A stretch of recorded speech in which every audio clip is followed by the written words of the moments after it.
Assalamualaikum warahmatullahi wabarakatuh. Perkenalkan, nama saya Regina Skarlufta Nugreni, NIM 1803211000109. Di sini saya akan mempresentasikan hasil analisis menggunakan aplikasi Frontier. Selanjutnya yaitu variabel yang digunakan, yaitu terdapat variabel dependent dan variabel independent. Variabel dependent sendiri yaitu produksi, di mana variabel ini merupakan variabel yang dipengaruhi. Nah, sedangkan variabel independennya yaitu X1 berupa benih, X2 berupa tenaga kerja, X3 berupa pupuk kandang, dan X4 berupa pupuk ponska. Nah, variabel independen sendiri yaitu variabel yang mempengaruhi terhadap variabel dependent. Selanjutnya yaitu output. Output pertama yang dihasilkan dari pengelolaan data menggunakan software Frontier melalui pendekatan OLS. Nah, kemudian untuk menghasilkan fungsi produksi Frontiernya, maka dilakukan proses iterasi hingga menghasilkan bentuk pendekatan MLE. Berikut merupakan hasil output dari the final MLE estimate yang tertera pada gambar. Selanjutnya, hipotesis dan t-tabel. Hipotesis pada penelitian ini yaitu H0 berarti di lapangan tidak ada kasus inefisiensi, dan H1 berarti di lapangan ada kasus inefisiensi. Nah, untuk t-tabel sendiri pada penelitian ini menggunakan taraf kesalahan 5%.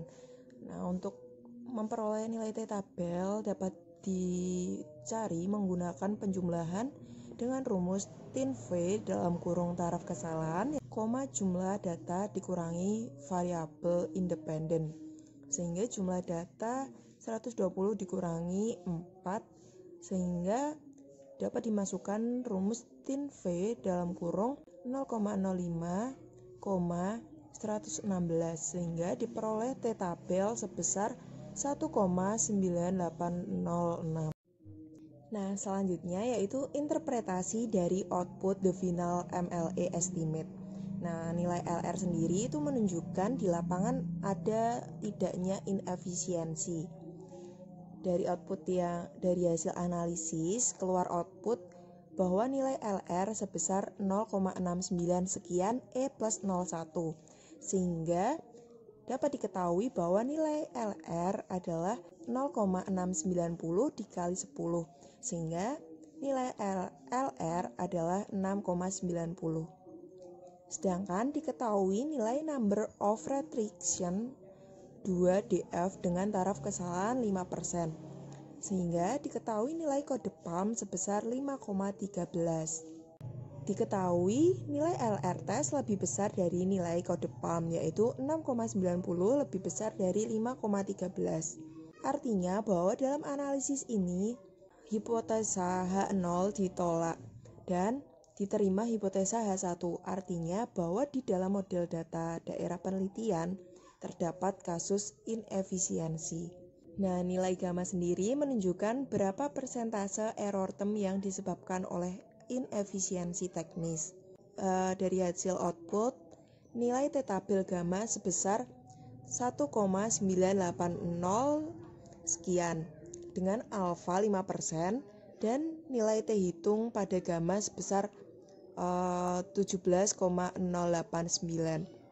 Maka diketahui nilai t hitung lebih besar dari t-tabel. Artinya 90,76% error term disebabkan oleh inefisiensi teknis. Sehingga error term atau ketidakmampuan petani untuk menghasilkan produksi yang tinggi itu disebabkan karena 90,76% inefisiensi teknis, sedangkan sisanya 9,24% disebabkan karena adanya risiko. Selanjutnya yaitu interpretasi pengaruh variabel secara parsial terhadap output produksi. Nah, nilai taraf kesalahan yang digunakan yaitu 5%, sehingga t-tabel alfa memiliki nilai sebesar 1,980. Nah, untuk mengetahui kesignifikanan dapat dilihat dari nilai T hitung. Bila lebih besar dari T tabel, maka dikatakan signifikan. Dari output MLE, ketahui bahwa nilai beta 1 tidak berpengaruh signifikan karena nilai beta 1 kurang dari T tabel, yaitu 0,954 kurang dari 1,980, sehingga dapat dikatakan beta 1 yaitu variabel benih tidak berpengaruh signifikan. Maka benih tidak berpengaruh terhadap peningkatan atau penurunan produksi.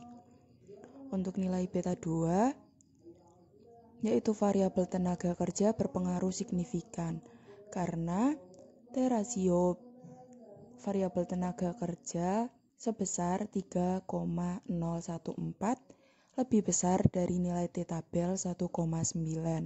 Maka variabel tenaga kerja berpengaruh terhadap peningkatan atau penurunan produksi. Jika tenaga kerja dinaikkan sebesar 1%, maka output akan meningkat sebesar 2,59%. Nilai T hitung beta 3 lebih besar dari nilai T tabel, maka beta 3 berpengaruh signifikan. Maka variabel pupuk kandang berpengaruh terhadap peningkatan atau penurunan produksi. Jika pupuk kandang dinaikkan sebesar 1%, maka output akan berkurang 0,36% karena pada koefisien nilai beta 3 bertanda negatif. Yang keempat, nilai beta 4 berpengaruh signifikan. Maka variabel pupuk Ponska berpengaruh terhadap peningkatan atau penurunan produksi. Jika pupuk Ponska dinaikkan sebesar 1%, maka output akan meningkat sebesar 4,51%. Selanjutnya, output kedua, yaitu tingkat efisiensi teknis adalah estimasi berupa tingkat efisiensi teknis yang dicapai oleh masing-masing responden. Diperoleh output mengenai technical efficiency estimates yang tertera pada gambar, di mana rata-rata efisiensi sebesar 0,628. Selanjutnya, dari nilai output kedua dapat diketahui nilai efisiensi atau tidaknya petani.